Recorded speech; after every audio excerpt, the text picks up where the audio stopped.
Hello everyone, good morning. I hope that all of you present can hear me. As it's already 10 o'clock and we have a busy agenda for this morning, I would suggest that we start. For sure, we will have other colleagues that will join us as the number of registered participants has been high for this event. So first of all, welcome, officially welcome to all of you that took the time this morning to be with us for this webinar that we are organizing on greening your events. My name is Ana Maria Palados, and on behalf of the Green Growth community, but not only on behalf of all the horizontal project and thematic communities of Interreg MED, I will have the pleasure to guide you through for this event that is co-organized by all the thematic communities from the MED area. It's a pleasure to see that this webinar that we agreed not so long ago to organize to promote this concept of greening the events has been so successful. We have received the interest of over 130 participants to attend it. We are already around half of it here, and I'm sure that the rest will soon join us. So it's clear that it's a theme that attracts us and it's of interest for our program.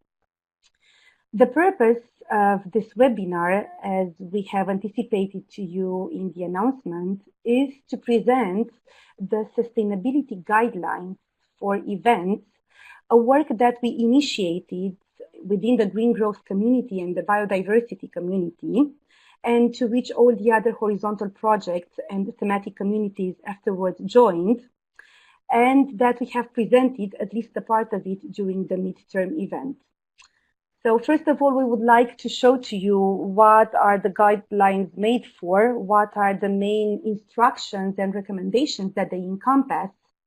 But we would also like to collect from you ideas, inputs, feedback, so that we can further improve them, because it's, of course, a work in progress, and take into account the large number of projects and tools that we develop in our communities and in the Interreg MED program. I'm sure that these guidelines will offer a very valorizing context so that everyone is bringing their approaches and expertise here.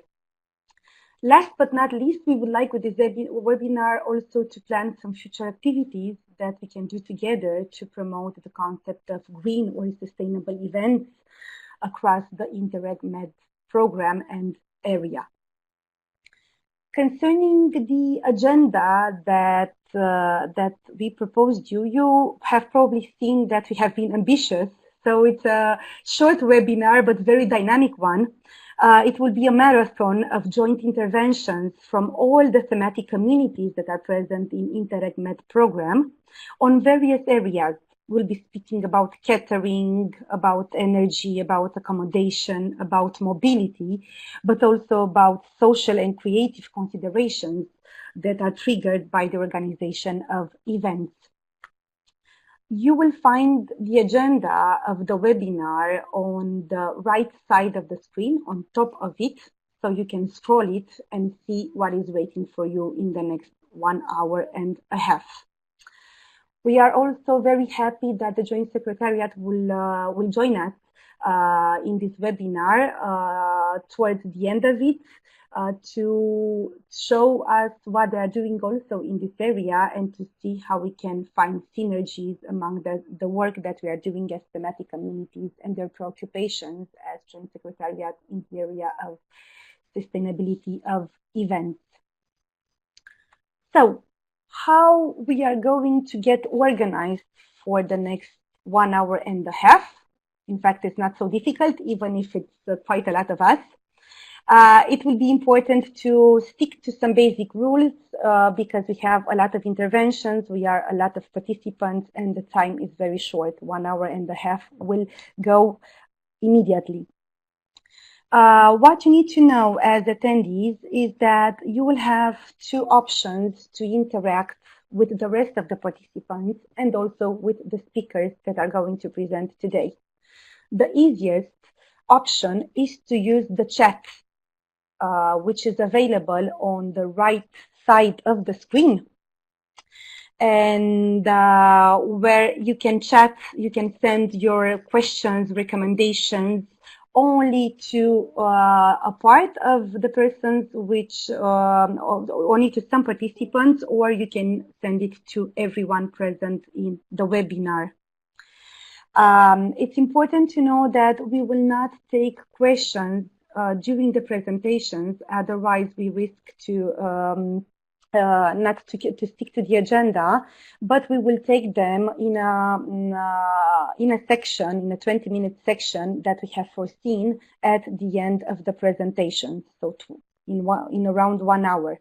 However, we highly encourage you to address the questions, the doubts, the recommendations that you have along the webinar during the various presentations that are going to be done by our colleagues, and we will try to address all of them ideally, if not a part of them, during this interactive session that we have foreseen in 1 hour.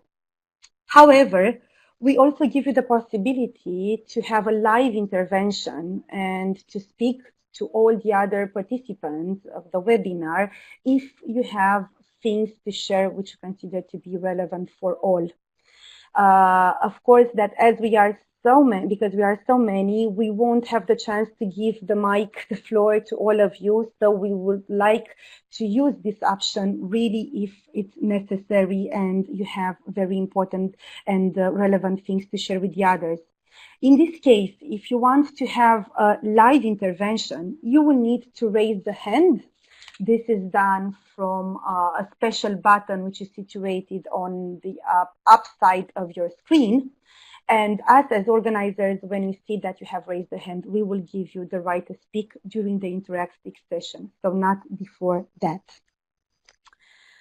Then I would like to tell you that we will record this webinar and it will be posted on YouTube later on, so that we give the chance to those that couldn't attend it today to follow it. And it's good to know that we are doing this because perhaps it can affect some of your interventions.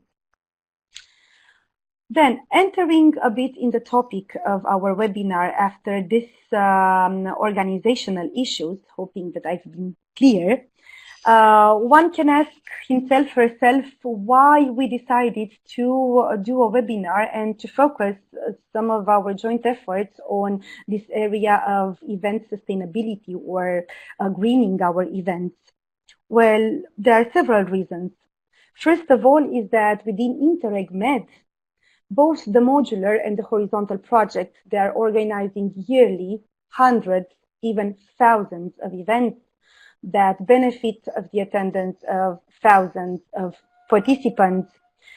The events, they have, first of all, a significant environmental impact, as you can see from this slide where we have put some key numbers. This slide has been also presented during the midterm event in Rome.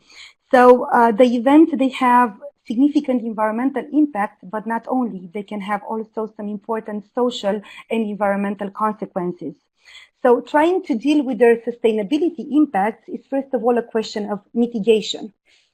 But also it can be a positive and proactive attitude when trying to make our events in a more sustainable way, because we can give an example to the public and to the stakeholders that we walk the talk of sustainability.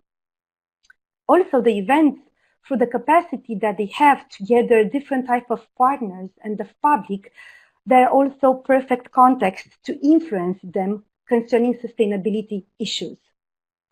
And last but not least, the theme of sustainability in the events organization is a very broad and transversal theme, and it enables us as horizontal projects, as thematic communities in the Interreg MED program, to be able to work together, to have joint initiatives, and that each of us is bringing a part of the tools and approaches that the modular projects are developing and are valorizing them on a common ground. And this is very important for us because it enables us to work really as a regional, large thematic community composed of all the horizontal and modular projects. You can see the guidelines. You can access them from the link from the next slide, but and you can access them from the Interreg MED website. However, there you don't have the last version of it. We will give you because the JS still needs to upload it, but we will give you the possibility at the end of this webinar to download the latest version of the sustainability guidelines, and as well as the PowerPoint that we have been using during this webinar. So at the end, I will invite all of you to download them in case you find them useful for your work. And this has been all from my side as a welcoming, as an introduction. And now it's a great pleasure to begin to pass the floor to my colleagues from the thematic communities that will guide you in a nice journey throughout different themes. And we will start with what is in the stomach, with the catering area. And I will invite the green growth and the biodiversity communities to make us a short presentation of what's inside the catering thematic of sustainable events. And more precisely, I'll invite Merce from the green growth to introduce us in this topic. Merce, the floor is yours now. Thank you, Anna, and good morning to everyone. My name is Merce Bayrroura, and I work at the Beta Tech Center at the University of Vic in Catalonia, Spain. And I'm the project manager of the MED Green Growth community.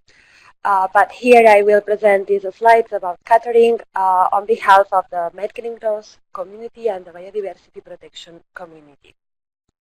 So food sustainability as an overall environmental strategy is easy to implement, and it's probably one of the easiest topics that we can address in our events.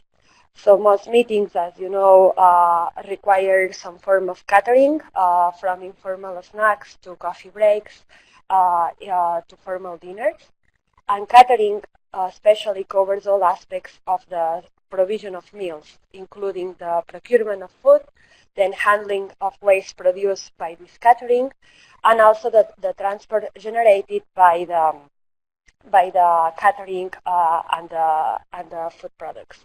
So the environmental impact of the food and drinks we consume at these events vary at a great extent depending on what it is, so what food we eat and we serve, where this food comes from, and how it was produced. Therefore, to become more sustainable from a food perspective, we should select venues, restaurants, and conference centers that can offer this kind of options, so that they can offer menus that are all about quality, seasonal, and locally produced food products. So we should select these venues or restaurants that already have this policy in place, or if it's not possible because there are not these options where we want to organize the event, we should make sure that we talk to the managers of these venues and restaurants, so to encourage them to follow this type of recommendations that we are suggesting. So we think that this is not that difficult to achieve, and we strongly encourage to try to do it if you haven't done it so far.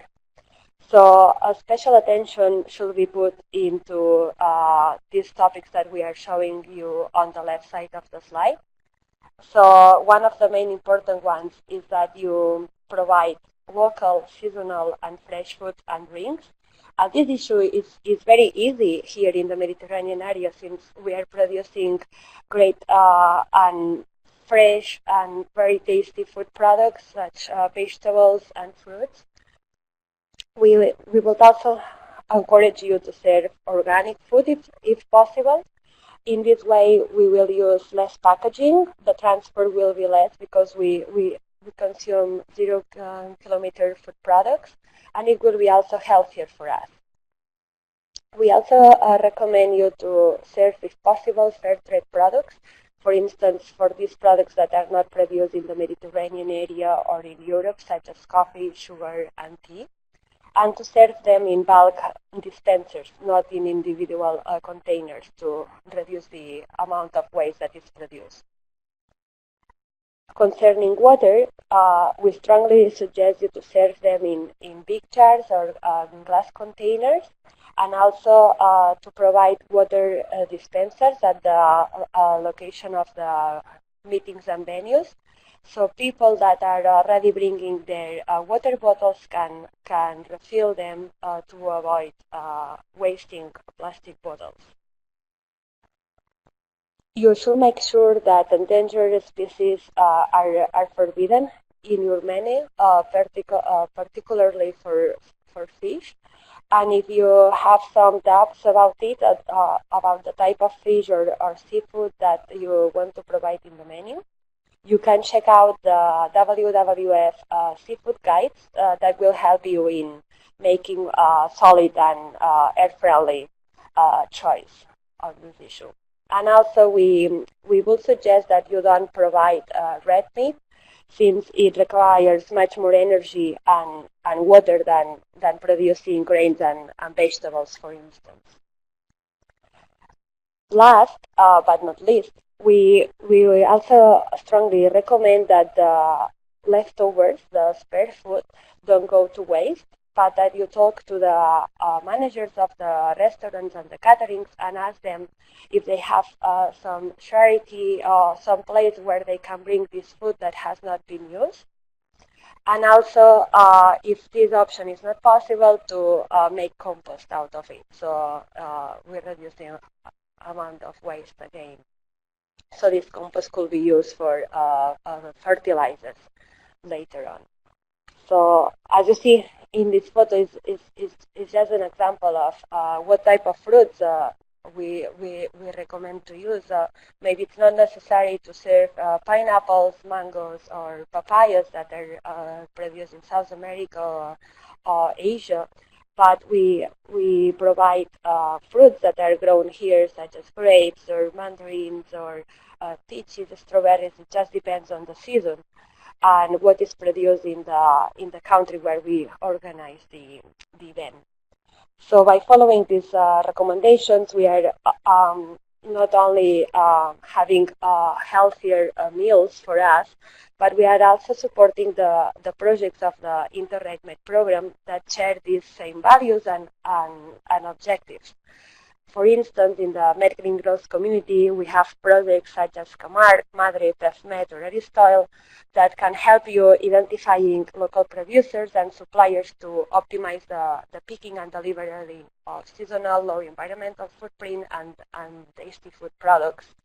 And on the other side, the biodiversity protection community has some projects such as Fish MPA Blue 2 and Confish, which seek the involvement of fishermen to manage the fisheries in a sustainable way in order to protect marine resources. And please, if you can move to the next slide.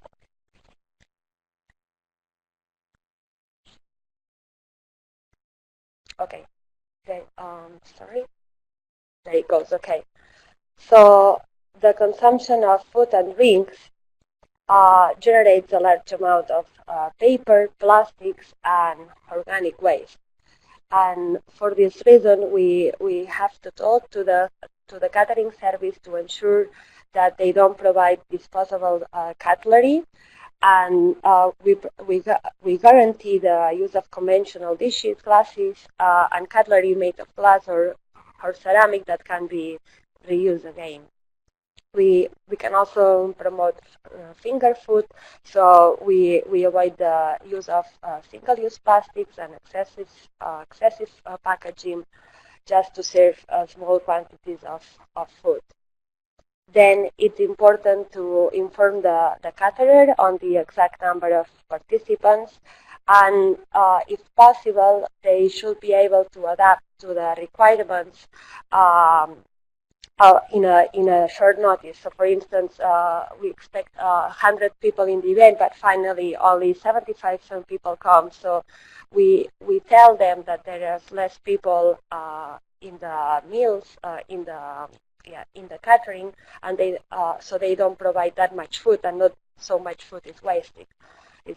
Also, a very important tip is don't fill your dishes with hundreds of food that you will later waste, that you will later donate. So please just um, be conscious of that, and the amount of waste that is the amount of food that is wasted is really large. So we have to make sure that we don't do that.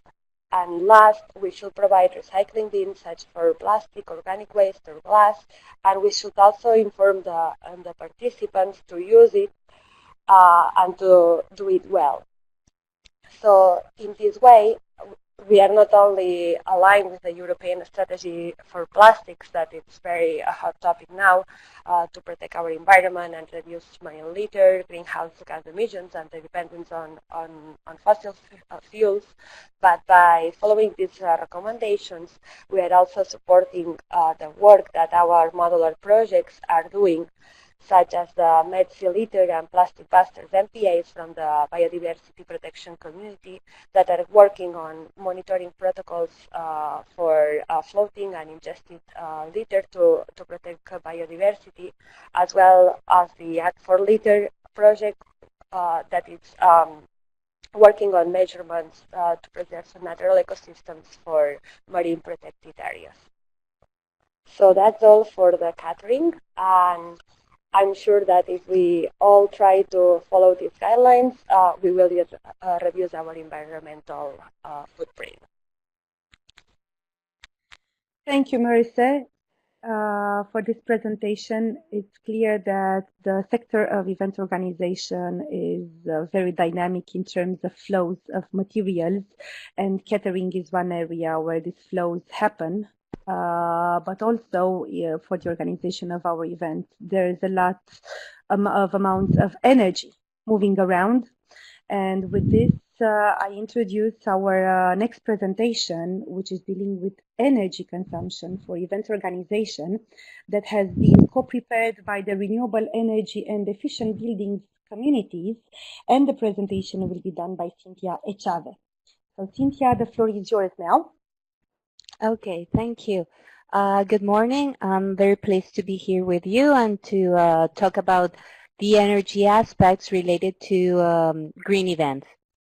So on behalf of the Renewable Energy community and Efficient Buildings community, I will present you a summary of some of the most relevant things that we can take into account when we choose our venue.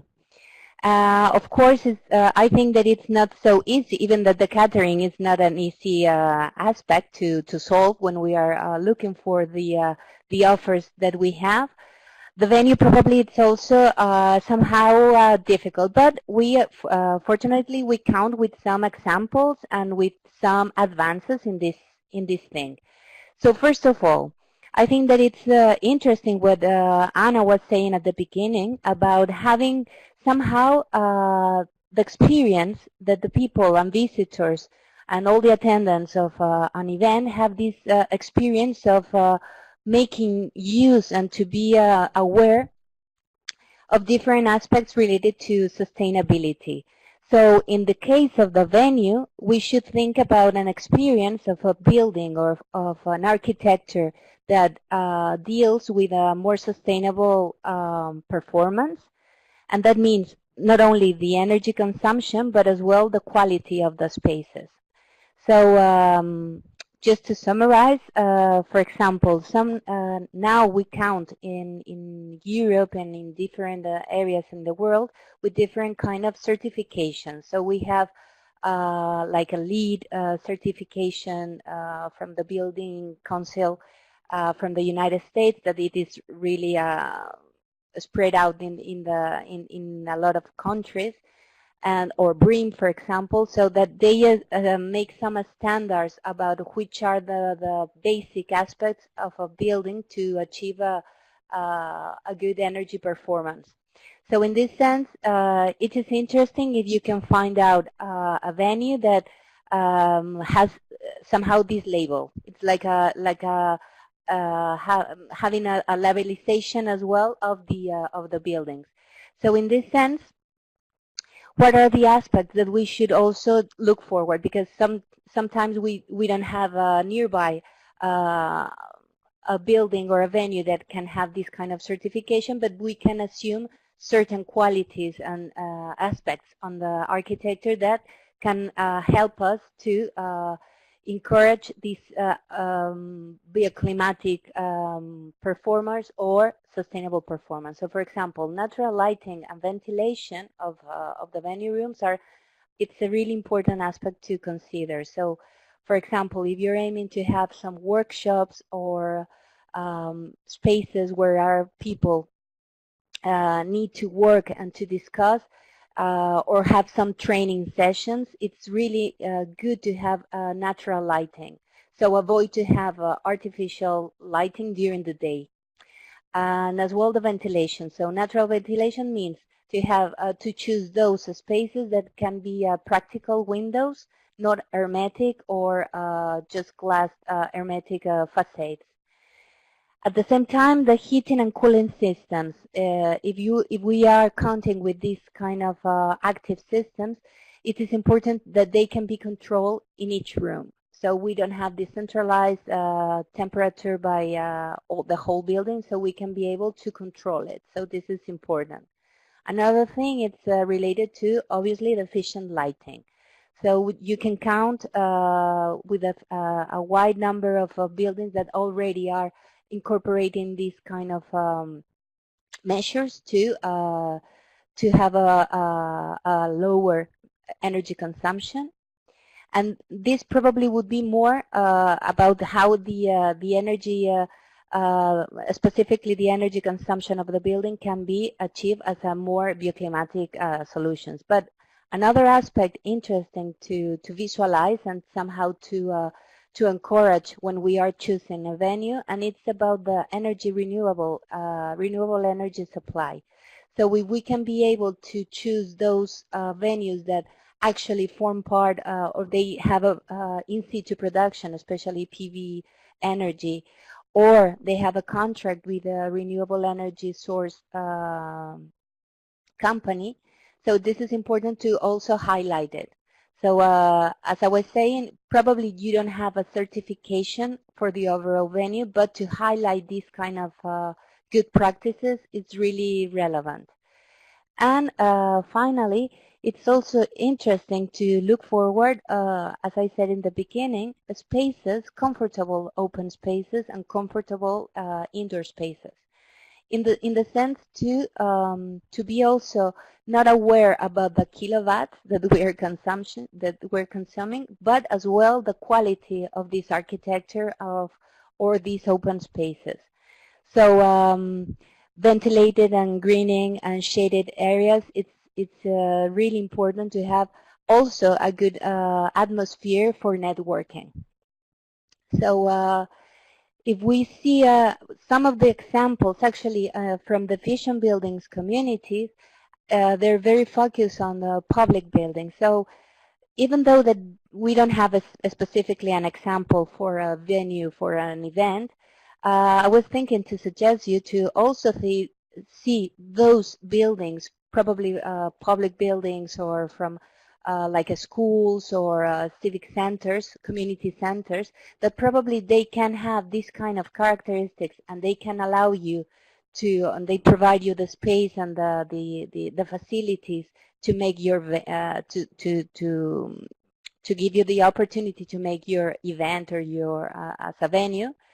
So we choose several examples here. For example, in MED area, as in Portugal, we have this Solar 21, or the building of the ICTA. It's a research university and a research department in Spain, in Catalonia. Or, for example, the Congress venue in Valence. Or in France, there's several cultural and festive center that they have these like very natural and bioclimatic performance of their designing. So just to see somehow how we can see for these kind of examples. It's just to be aware about the natural lighting, for example, and to have this opportunity to bring spaces with lighting, and, for example, the open spaces as well, having a comfortable and a greening experience. I think it's in general repeating the visualizing the experience of a mood, of a kind of a sustainable lifestyle. I think it's really important as awareness exercise of the green event. So I think it's all. If you have any question, we can be here to answer you any doubt. Okay, thank you very much, Cynthia, for this. I think, especially the pictures, they all give us the wish to be present in such nice and environmental friendly areas. And indeed, choosing the locations of an event might seem a very tricky and challenging question, because in most of the occasions and of the times, the choosing option is not with us, and we have different type of limitations. And this idea brings me to our next presentation, related to what accommodation and locations do we select when we are organizing our events. And before giving the floor to our colleagues, I would like to remind you not to hesitate to use the chat option, and to write down there if you have questions, ideas, comments, everything that is related to the presentations that we are making, to know that the messages, they reach you. So, on behalf of the Blue Growth and Sustainable Tourism communities, I will give the floor to Céline Dubreuil and Roberto Grassi to introduce us in the world of accommodation and location for sustainable events. Céline, Roberto, the floor is yours now. Thank you. Thank you, Anna. Good morning, everybody. My name is Roberto Grassi, and I am the coordinator of the Interreg MED project, the horizontal project of the Sustainable Tourism Community of the Interreg MED. I have prepared these 2 slides together with Céline Dubreuil, the colleague from the community of the Blue Growth, and we have decided to divide our presentation in 2 slides, one dedicated to the choice of the venue and one dedicated to the choice of the accommodation, which are very similar but with some differences. I will concentrate on the first aspect. It means the choice of the venue. Many things have been already said by the colleagues that have spoken before regarding the characteristics of the venue and of the services that must be prepared for the event.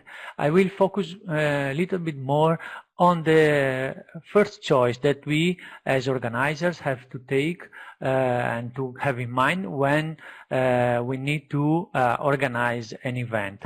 We must think that the participants to a conference or an event can be considered in some way as tourists. In fact, the business tourism is itself a sector of tourism.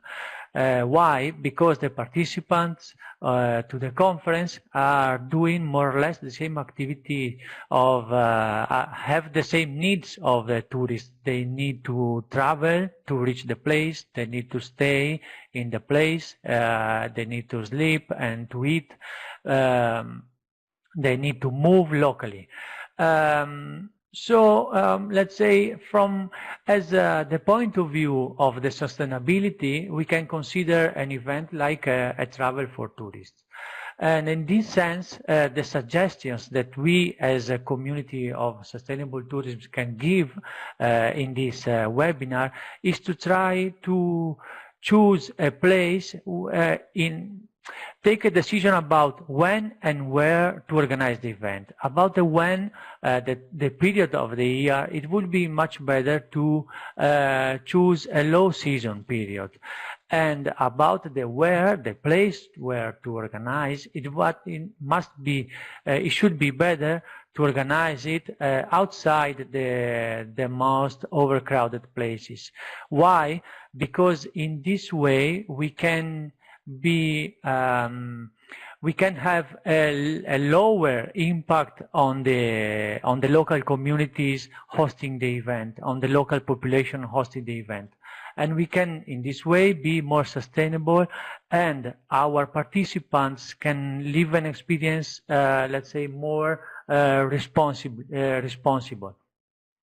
So the suggestion is to choose low seasons, if possible, and less visited places. In this way, we can also, let's say, have a positive impact in the sense of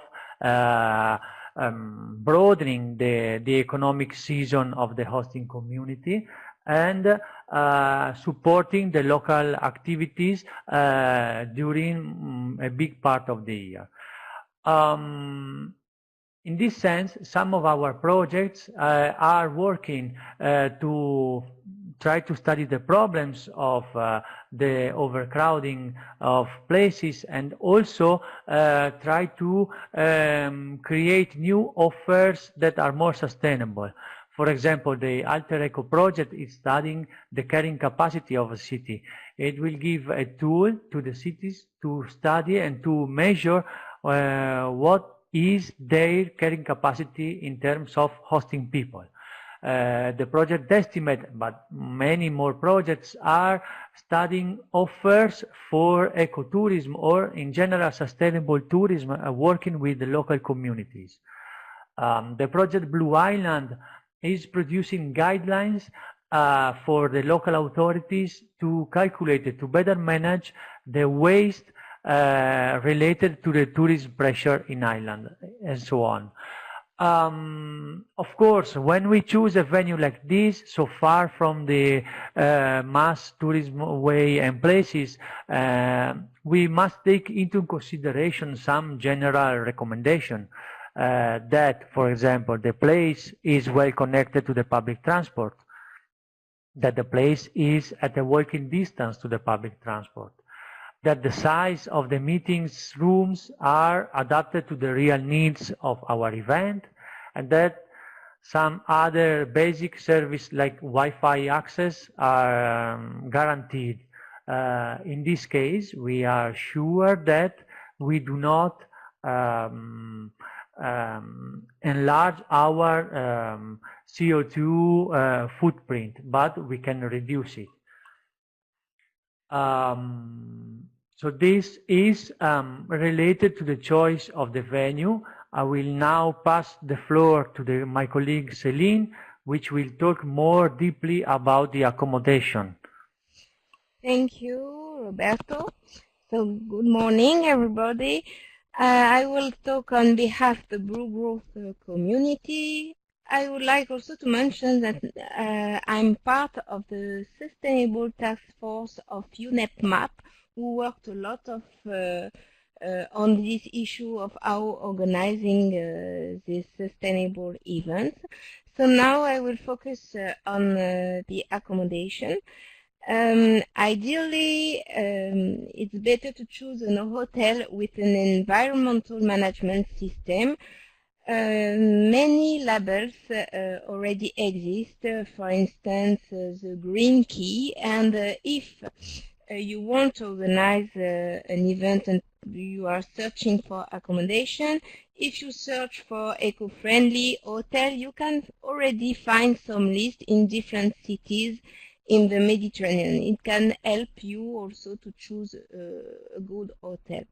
Of course, we already said that, but it should be located within walking distance to public transport in order to reduce the carbon footprint. The hotel should be fully accessible to those with special needs.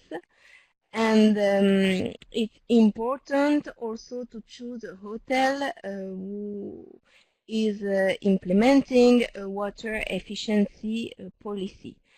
Just to give you an idea, for instance, the treatment of hotel bed linen represents in France 470,000 tons of CO2 emitted per year, which is the equivalent of a town of 60,000 inhabitants. It's huge.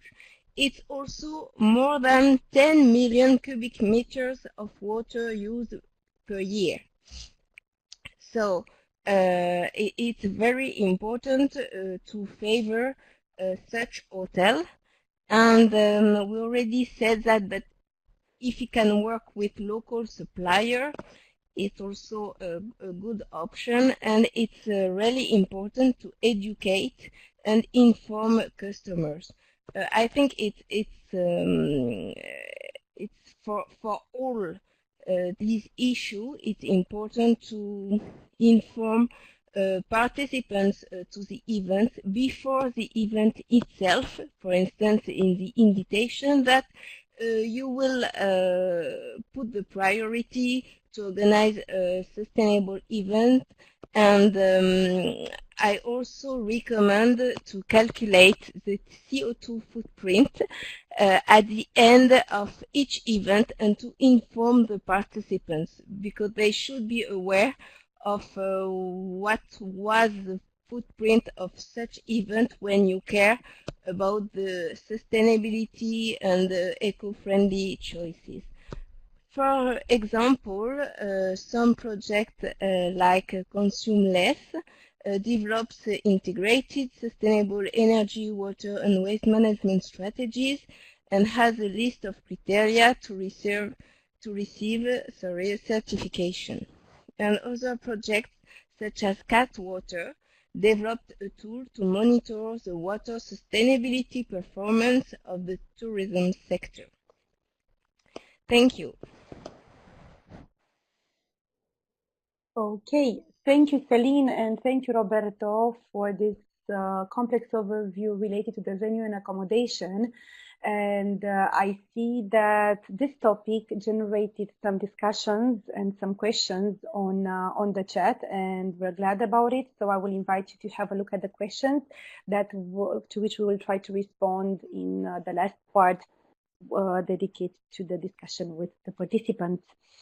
And I encourage the rest of you to continue to address questions and doubts over the chat, because this is one of the purposes for which we are organizing this webinar. Okay, moving forward, we have seen what we should eat at our event, how we should select the premises and the accommodation that we propose to the participants. But of course, each time we need to reach an event, and the transport has a high environmental impact in general in everything that is related to the organization of events. This is why we decided to dedicate a specific topic to urban transport and to the travel options that the participants have to reach an event. And in this sense, I will invite our colleague Carlos Sanchez to introduce us in this topic. So Carlos, the floor is yours now. Hello. Yes, can you hear me? Yes, we can hear you very well. Perfect. So hello to everyone. I'm Carlos from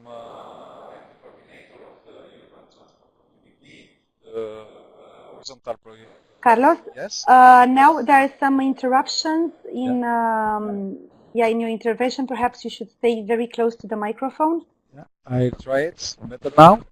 Yes, now it's better. Now? So I am Carlos from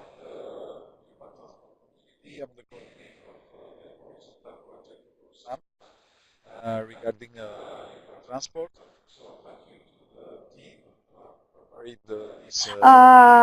Carlos, sorry, I'll interrupt you again. Sorry for this, but so there are some interruptions in your presentation. I don't know what is happening. It's either because of the microphone or because of the connection. So when you speak initially, we can hear you very well, but afterwards we lose you. Okay. I don't know why. Can you try again? Let's see if it works now. Yes. I start again. You can interrupt me if have some problems? We have again the same problem, and I think that it's not only me; it's also the colleagues that are written on writing on the chat that they cannot hear you. So perhaps you can, if you have another microphone available, or I am afraid that this is the only one that I have in the office. I don't hear me. Because in fact we can hear a sort of background noise and an echo. Oh. So perhaps if you lower the volume, it I might be. it. I'm not a. I will try to Okay. lower the volume of the. It's okay now. Now I think it's too low, but try to increase it a bit. And now? Now it sounds good, but let's see if it works. If not, I apologize in advance. I will interrupt you again because if we cannot hear you, it's really a pity. And Okay. So let's try and see if it works. I tried. Okay, I have been talking about the recommendations done by the team who have prepared the webinar, and I will add some other recommendations from the transport. So first of all, I will talk about public transport, and okay, yes, public transport is first of all I recommend to draw a strategy regarding transport responsible with the team to optimize the transport of persons and goods in the meetings for the events. To ensure the easy access to the public transport and accommodation, some things say by other colleagues, to recommend accommodation options situated as close as possible to conference facilities, working distance or reachable by public transport, and to negotiate partnerships with public transport operators, city to propose special lines for the event location, and to reduce the need of transport by using tele and video conferencing, of course. The second thing is regarding sharing systems. It's necessary to inform the participants of the public sharing transportation systems in the area regarding cars or motorbikes, bicycles, and the possibility to use it. I think that all the cities where we have this event have some sharing systems for transportation. Within the framework of the midterm, as an example, in the midterm event in Barcelona, we plan to group all the participants together in the same city area, and giving instruction to promote sharing vehicles among them. Also, we organize common trips by renting electric buses to be used during the visits. I think that is a very sustainable practice. Regarding information and communications, it's necessary to provide clear instructions to the participants on appropriate public transport or working arrangement for arrival or departure. I mean railway stations, airports, venue, and the accommodation, and the town center for the visits, etc. Regarding the carbon footprint, okay, we encourage the participants to select trains and airlines using CO2 offset programs, and where they consider CO2 compensation instruments. To measure the carbon footprint of the travel, there are some websites where you can do that very easily after each event to show the effort to continuous improvement of the events or travels. The to try to reduce the car pollution emissions, trying to share the cars and to slow down the speed.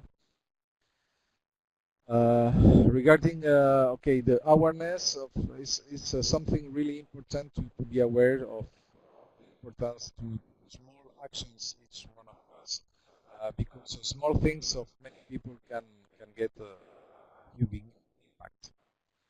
As a suggestion for the people in charge of the catering, a friend of mine said that if you want to really reduce the carbon footprint, be vegan. So to not eat meat is the way to reduce more the GHG atmosphere. Regarding a slogan, yeah, a friend of mine as well said that for less than 3 kilometers I walk, from 3 to 10 kilometers I use my bicycle, and from 10 kilometers onwards I use the public transport. It's a good slogan for participants regarding and at least maybe it's a good idea to facilitate to the participants the use of public transport through the use of tickets for city visitors, maybe a tourist card or something like that. That's all. Okay, thank you, Carlos. I think at the end we reached an equilibrium. So we heard most of what you said. When we couldn't hear it very well, we understood between the lines, and also the fact that you had the slide. It helped us a lot, and it's clear that for the mobility side, which is really weighting a lot in the environmental footprint of the event, the solutions that we have at our disposal are much more easy to be implemented, and I think your presentation gave us some good hints to do it. Meanwhile, I see that there are other questions in the chat, which is really good, and I'm keen to take them over and address them to the speakers at the end of this very last presentation, but not the least. So we have talked until now a lot about environmental issues related to the organization of events, but as I was saying at the beginning, the events, they have impacts not only in terms of environment, but also in social and economic terms, because they are taking place in communities. So for this last point, how do we deal with the local economy, if we can promote it, and how we can ensure the community involvement? I will pass the floor to the last to our creative and social community from Interreg MED, and Luis, Ana, so Luis Navarro, Ana Liberti, the floor is yours to introduce us in this very last topic of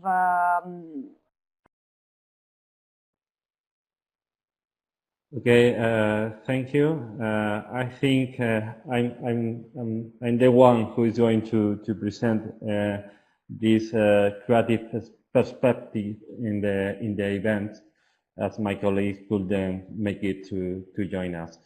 Well, I'm Luis Navarro. I'm project manager at the Guadalinfo Living Land Network in Andalusia in South Spain. And I'm also a component of the social and creative community of the Interreg MED. I'm here to present some tips and best practice when running creative events in terms of local economy and community engagement. Starting with organizing creative event, piggyback on other events, normally those coming from the modular project. They represent this conjunction of events represent a big opportunity to apply a creative approach to the host, also enriching through creativeness the topic being treated in the host event. In terms of greening the event, it is not only important because of the travel impact, but also when it comes to sharing resources, economics, communication, audience, and as a result, as a result, we are minimizing environmental impact and boosting community building. Another practice is organizing a scattered event like festival using contiguous location. This way we allow to address several targets in different topics in a row in a multi-10 event. Again, as the previous point, we are gaining efficient. Yes? Luis, sorry to interrupt you. It seems we have some problems with the slides because someone is moving on and forward with them. So if you don't mind, if you can use the arrows to come back to the slides which are allocated for the presentation on local economy and community involvement. So just use the back arrow to come back, because myself. Now we are on the appropriate, I think. Now we are on the slide which is called next steps. This is the one that we are seeing it. Yeah. So that's why I interfered in your presentation, and I apologize for it. So just use your arrows, because I think. Okay. Now in my screen, I see the local economy and the community involvement. I don't know. Okay, perhaps it's only missing. So now it's okay. It's the correct one. I also confirm. Okay. So thank you, and I apologize for. No worries, no worries.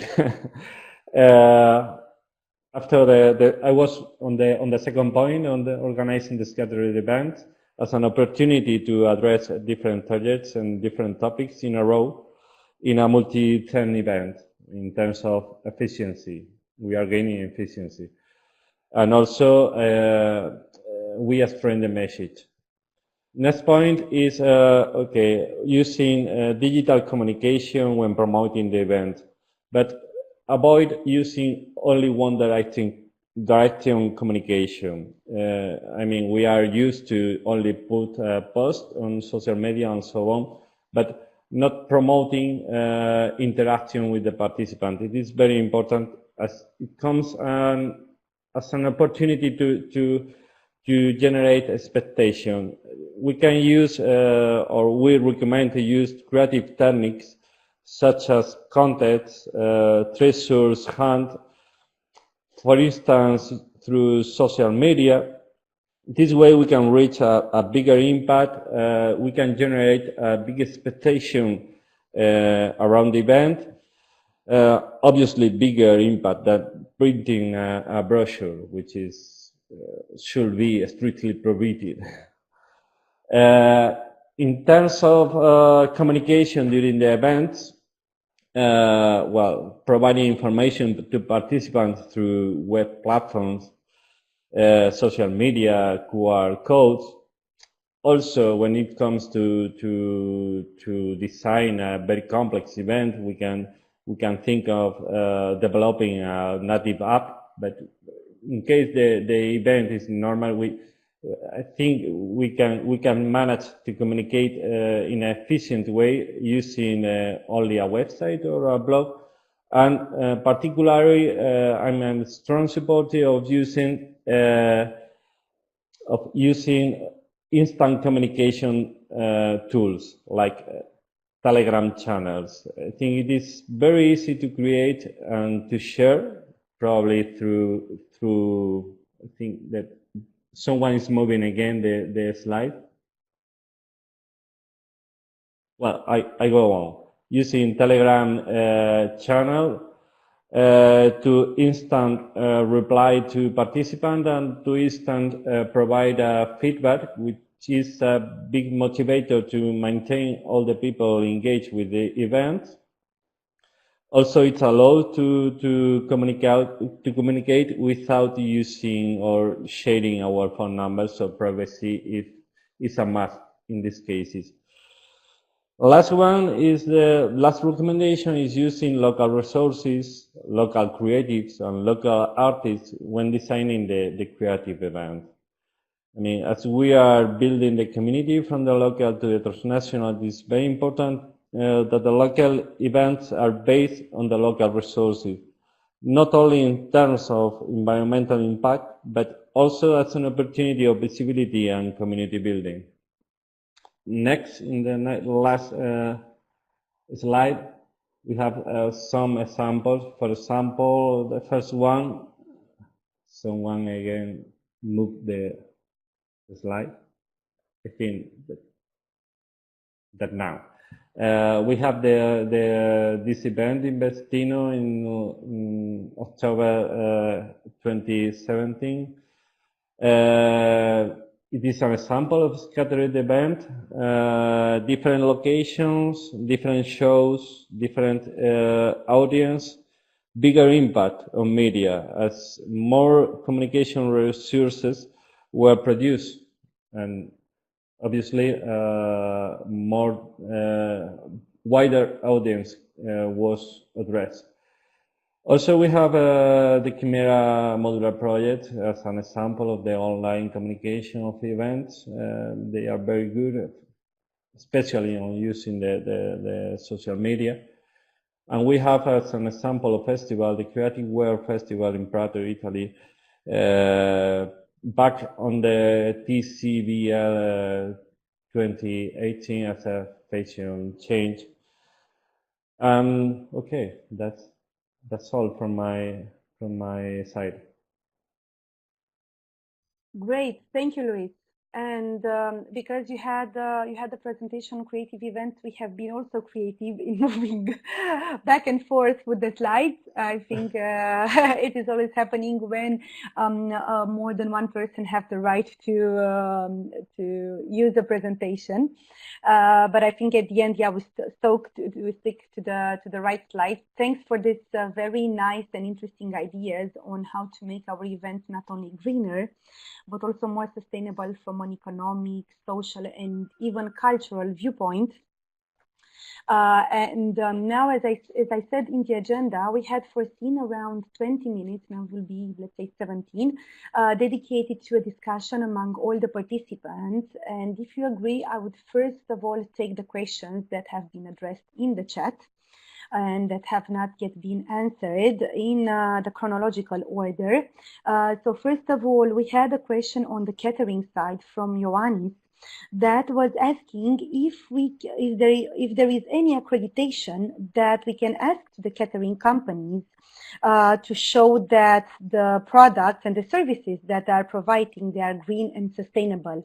And I think Sonsoles from the biodiversity protection community could take this one, could take this question and respond to us. What do you think, Sonsoles? Well, thank you, Anna, for this introduction and the question itself.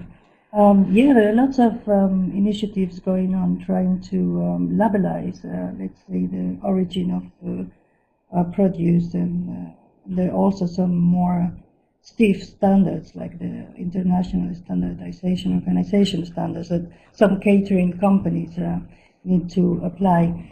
But if we take the guidelines as our source of information to try and select the best catering solutions for our events, I think we already have quite a lot of hints on how to do this.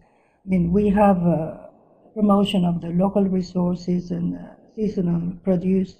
You have the 0-kilometer restaurants also, where they diminish the energy spent in transportation for these kind of goods.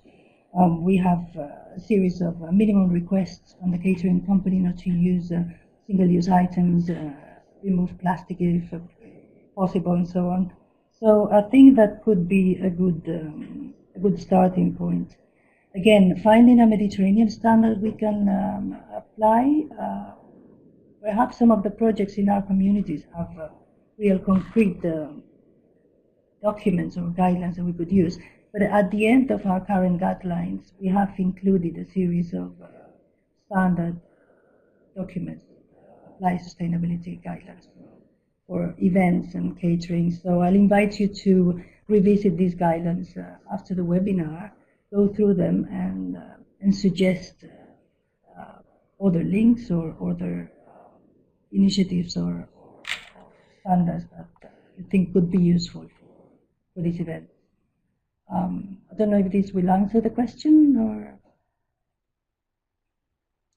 Thank you, Soles. I personally think it did, but otherwise, I'm kindly inviting you also to discuss more in detail in the chat section in case there are other, let's say, doubts around the initial question. Then there were some questions related to the venue, accommodation, and energy consumption in general. So let's try to see how we approach them. I'll address the first one perhaps to Roberto, which is linked to the labels for the hotels. So are there any labels, environmental friendly or sustainable friendly labels that we could add to the hotels or to the places where we accommodate our participants? Roberto. Yes, for sure. I don't see the question actually, but yes, there are a lot of labels that we can use.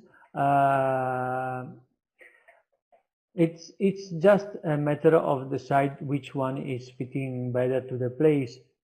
Of course, what we show in our presentation was the example of a project which is consumeless, which is giving a label to mainly accommodation places, places for accommodation or other business that are respecting some criteria of sustainability. But of course, there are a lot of labels around. We, of course, support this one from Consumeless because it's coming from our community, which is so then we consider it is a good example to follow and to promote as well. Then I saw that there was another question for us put on the table. It was this comparison, let's say, difficult decision among less crowded venues and the way to organize a sustainable event. And I think that is just to answer to Ioannis Mardikis. There is no one solution that fits all the problems. One solution that fits all and that solve all the problems. But the concept here to use is that if we organize the event in a place that is less visited, less far from the mass tourism places, we have for sure, or in the low season, we have for sure a positive impact on the local communities, economical and social and so on. On the other side, the reverse of the coin is that we must work more to ensure that it is sustainable also from the other points of view.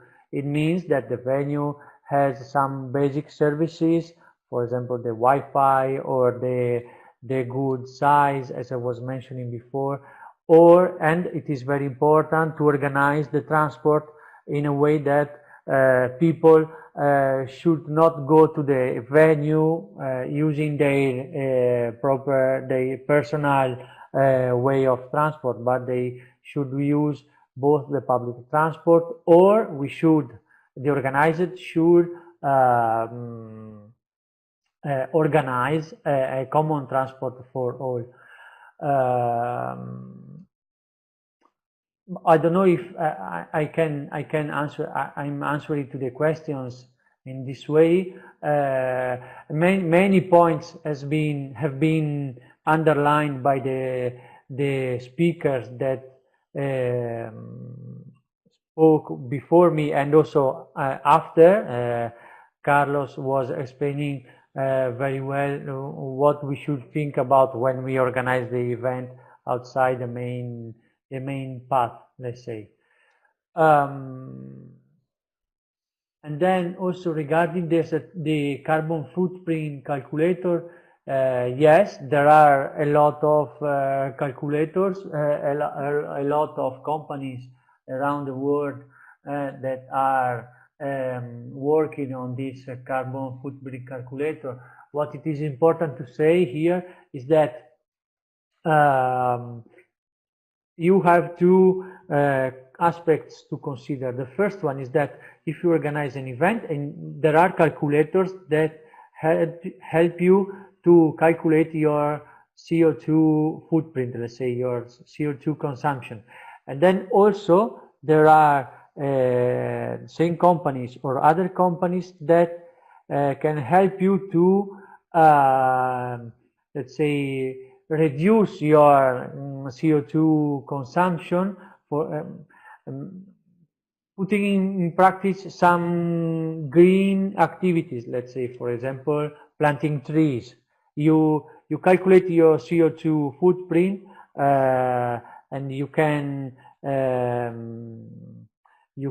reduce it paying to a company to plant trees, for example.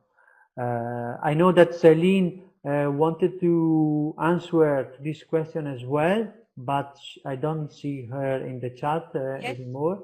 Yes, she's in the chat. So Are you here. there? Okay, Celine, sorry, I didn't see you. Do you want to add something to that? Yes, sure. Sorry yeah, I that. can say that we used for the Innoble Growth project the same calculator as for the UN Sustainable Task Force. This is myclimate.org.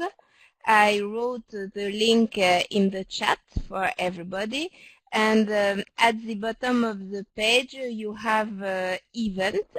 So if you click on event, you have different questions about the event duration, if it's an air-conditioned area, the number of people arriving by car, the average distance traveled.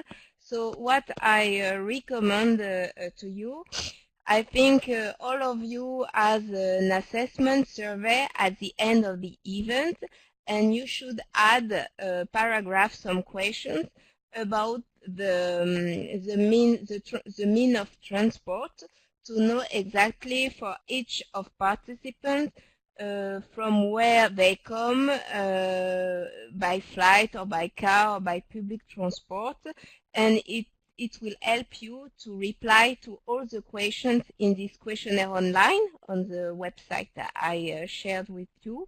And at the end, so the most important impact is from the travel, of course, the mean of travel, the accommodation, but also the use of paper and the catering. So you will find all the categories we talked about during this presentation, and at the end it will give you an estimate of your CO2 footprint for the event you organized. And as I mentioned, Roberto, you have also the possibility, not on this site but on other websites, to offset any remaining emissions using high quality carbon offset projects.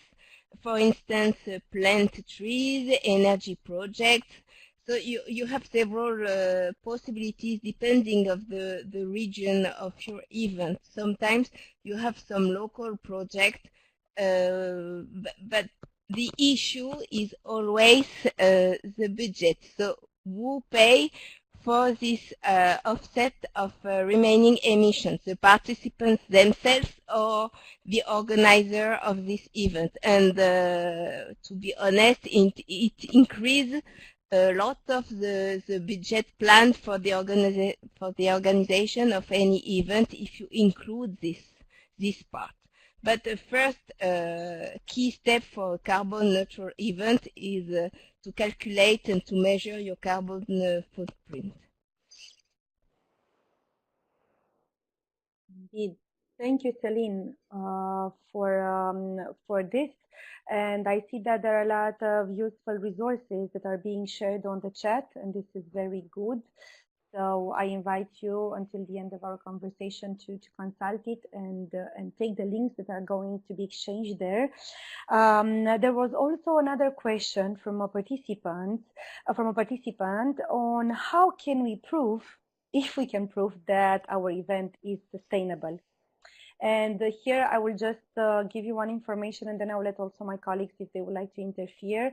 There are different labels, national, not labels, certifications, national and international, that apply to the area of event sustainability. The most important one, in our opinion, is the ISO one, which is ISO 21021, which is applying to the event organizers, and that gives you a high credibility when you are saying that you organize a sustainable event.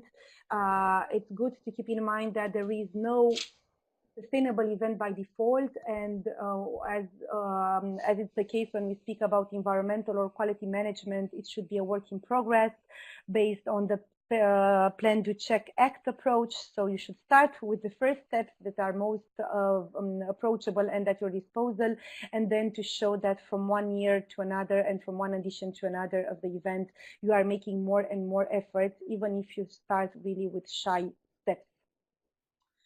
I don't know if there are other colleagues, speakers that would like to comment on this.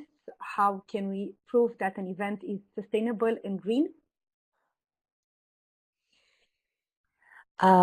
If I can add something, Anna, because now regarding to the energy part, that probably it's really interesting that my climate website that it was Celine recommending, and it's true that, for example, energy, it's so very abstract and it's difficult to visualize it. So I think that, as I was saying, probably to encourage the idea of having like livable spaces and comfortable and healthy spaces in terms of lighting and ventilation, I think it's a good way to visualize them. So of course, maybe you don't have the luxes and the specific numbers for these, but you can have good pictures and the way that the people are having the are enjoying these kind of spaces, and of course having some images about photovoltaic panels or reusing of water systems can help just to visualize them, and so that the power in my consideration about the communication material, it's really good, and in terms of energy, because as I said, it's very abstract when you only talk about the number. Yeah, indeed. Thank you, Cynthia, for this intervention. And I see that we have one person who raised the hand to speak. It's Anna Marin. So I will give the floor to her, and it will be the last intervention before having the Joint Secretariat colleagues that will present the approach of the JS concerning sustainable events. So, Anna, I hope we can hear you. So do not hesitate to share your thoughts with us.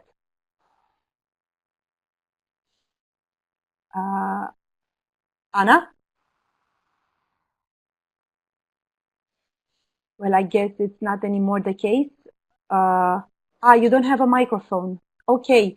Perhaps if you want, so you can quickly ask the question in the chat, and we'll pass it to the speaker that is targeted by it. Or Okay, perhaps towards the end of the presentation we'll have the time to respond to it. But as I would like to be punctual also because I know that the colleagues from the Joint Secretariat cannot stay too much with us, and hoping that they joined us in the conversation. So we will have with us Sophie and Francesca. So in case you are in the chat room and you can hear us, and if you can unmute your phone and share with us the approach of Interreg MED concerning sustainable events, it would be great.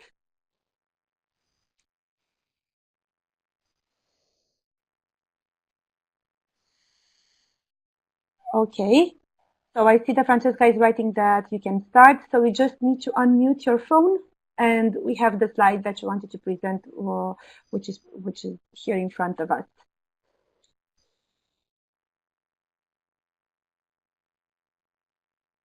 But Francesca, I don't see a microphone connected to your profile.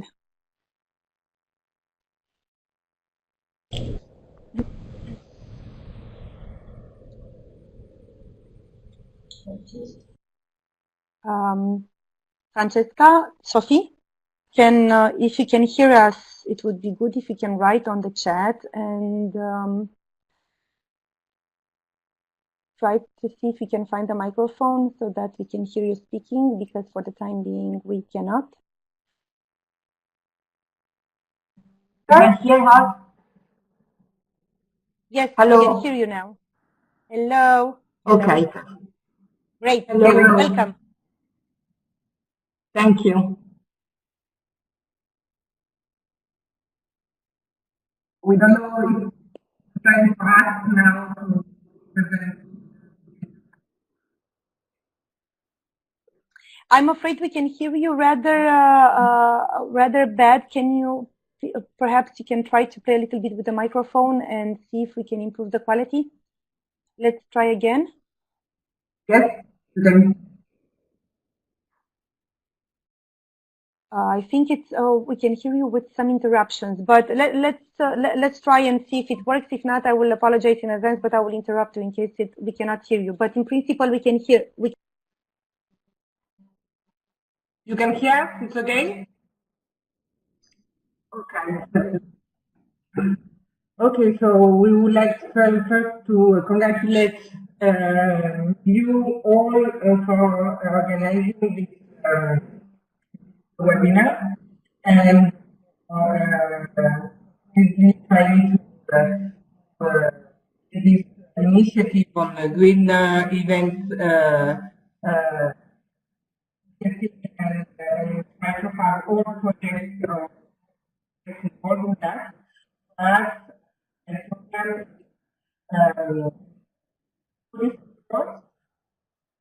guide activities and events approach. Indeed, we have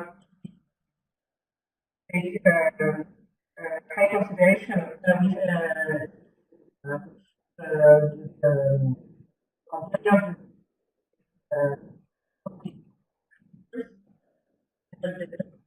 and this being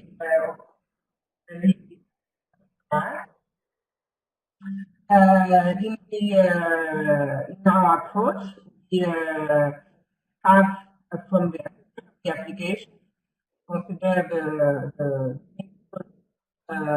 and objective of sustainable development in the project development, and for that we take care also that all projects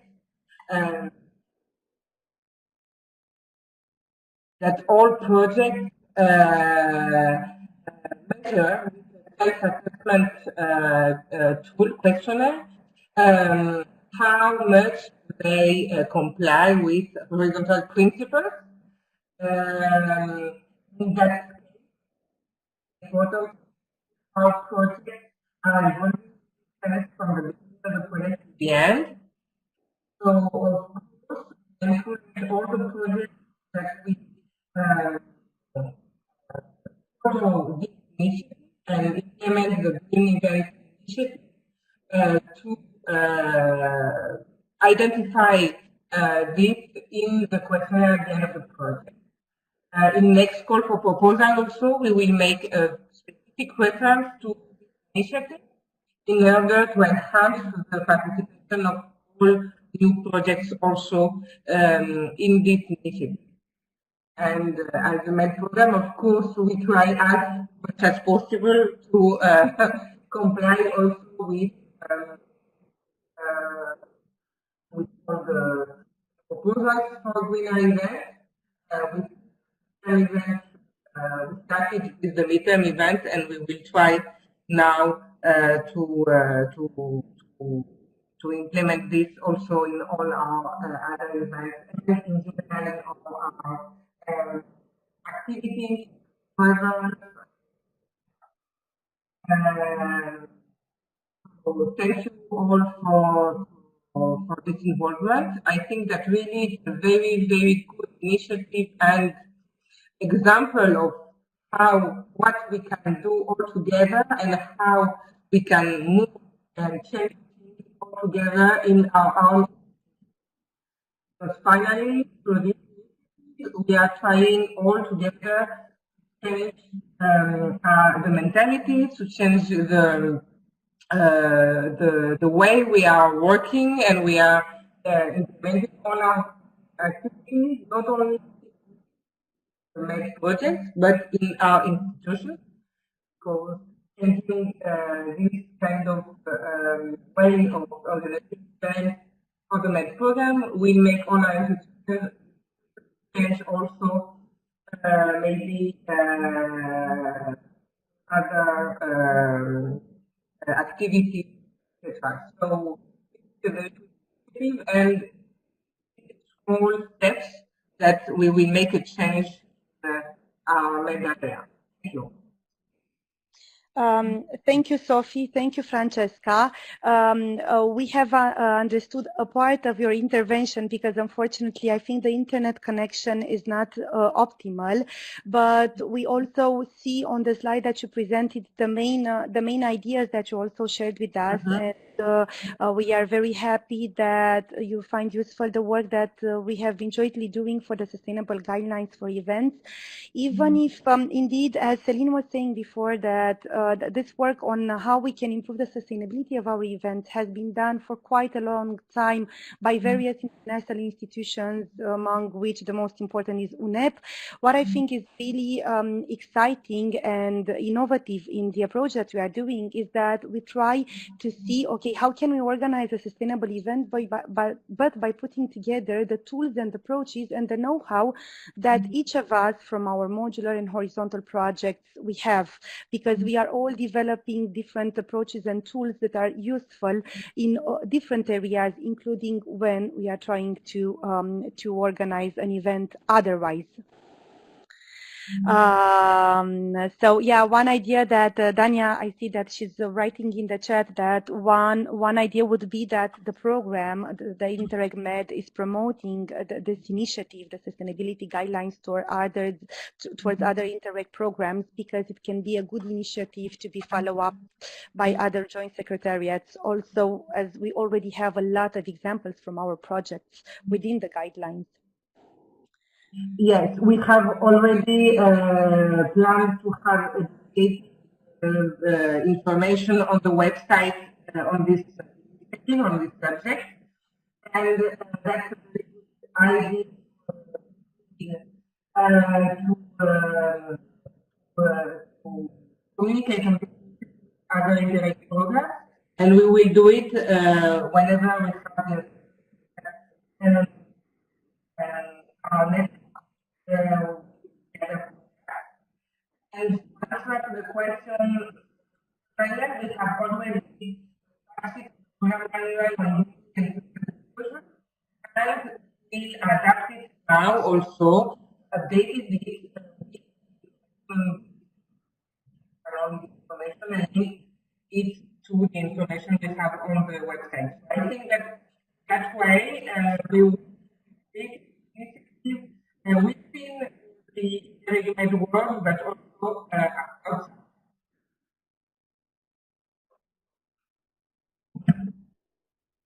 Sophia, I think we lost you now for the last, I mean, we can hear you badly now, but we've lost you completely, I think, for the last phrase. Can you repeat it, please? Yes, I said that we have already done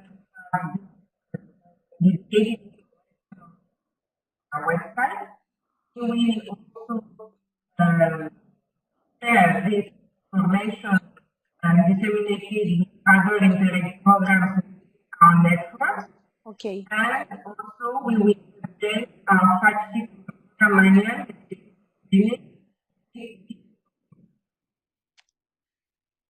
Unfortunately, it cut off again. So if I understood it properly, so the idea is that you will promote the guidelines both on the website of Interreg MED, but also towards other Interreg programs, which we consider to be a very good initiative. And perhaps if there are other things that you'd like to share with us, you could do it on the chat, because unfortunately we cannot understand due to the internet connection. Yeah. Okay. Thank you. I will write it. Thanks. And before saying goodbye to all of you, just a couple of very quick ideas on what are the next steps, because we have seen the plans of the Joint Secretariat on from our side of the horizontal projects and from the thematic communities, what we would plan to do in the future, but it depends also a lot on the feedback that you give to us as participants, taking into account the large number of persons that show their interest to attend this webinar. We could think to plan periodical similar webinars in the future, generally addressing the topic of sustainability in the event organization based on the guidelines that we have produced. We can also think to organize, for example, dedicated webinars on specific themes that could be more complicated. For example, we have seen with Cynthia that dealing with energy when trying to organize a sustainable event is not so obvious. So we could also take into account to organize thematic webinars related to sustainable events. Also, as we mentioned at the beginning, the guidelines that you will be able to download at the end of this presentation and also from the Interreg MED website, they are work in progress, and we are very happy to receive feedback on it. And beyond feedback, we would be very happy to receive contributions from the different projects related to the tools and approaches that they are developing, and that could be of use for the event organizers. And of course, that ourselves at Horizontal Project, we will use the guidelines in the activities that we are doing, especially in the joint activities that we are planning. And one of it will be in November within Ecomondo event. And it was also in the slide, there was the last idea related to what we can do in the future, but as I don't have the slide in front of me, I will jump over it.